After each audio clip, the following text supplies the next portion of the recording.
Good day, sir. I am John Nathaniel A. Mimita, and this is my midterms laboratory exam for microprocessors.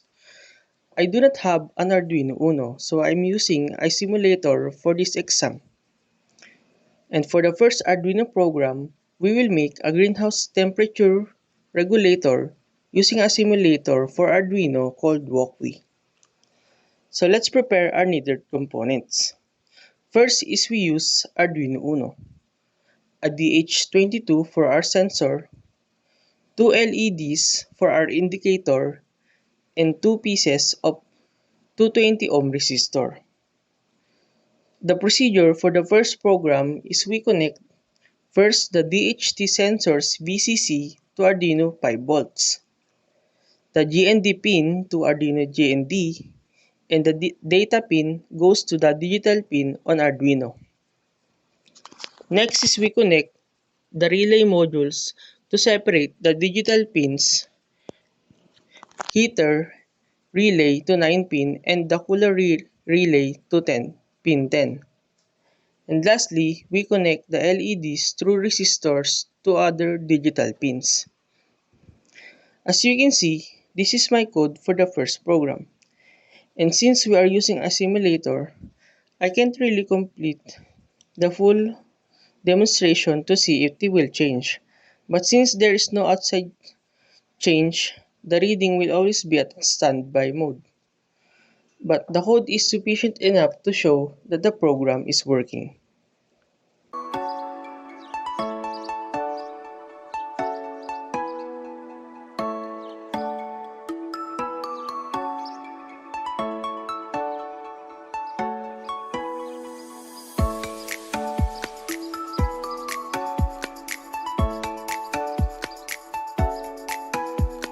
Now, for the second program, we will need to make a smart classroom lighting system.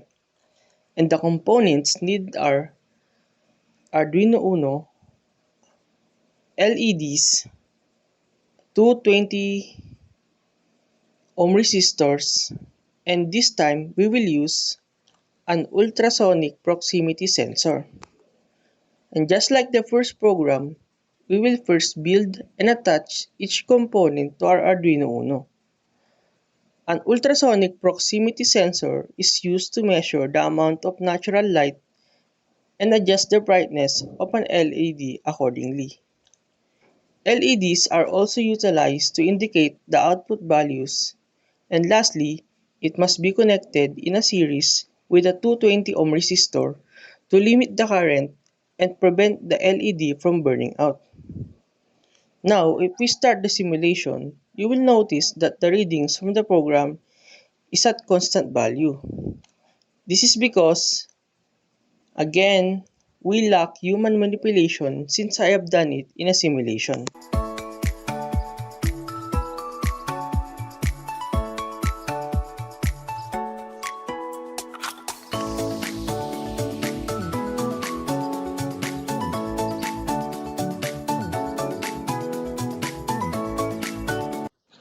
Lastly, for our last custom Arduino program, we need to build a parking garage car counter, which need a system to count the number of cars that enter and exit, wherein a red LED should light up, preventing more cars from entering, and a green LED should light up when entering is permitted. For this program, we will use an ultrasonic proximity sensor again, and 220 ohm resistors, as well as two LEDs, which are red and green.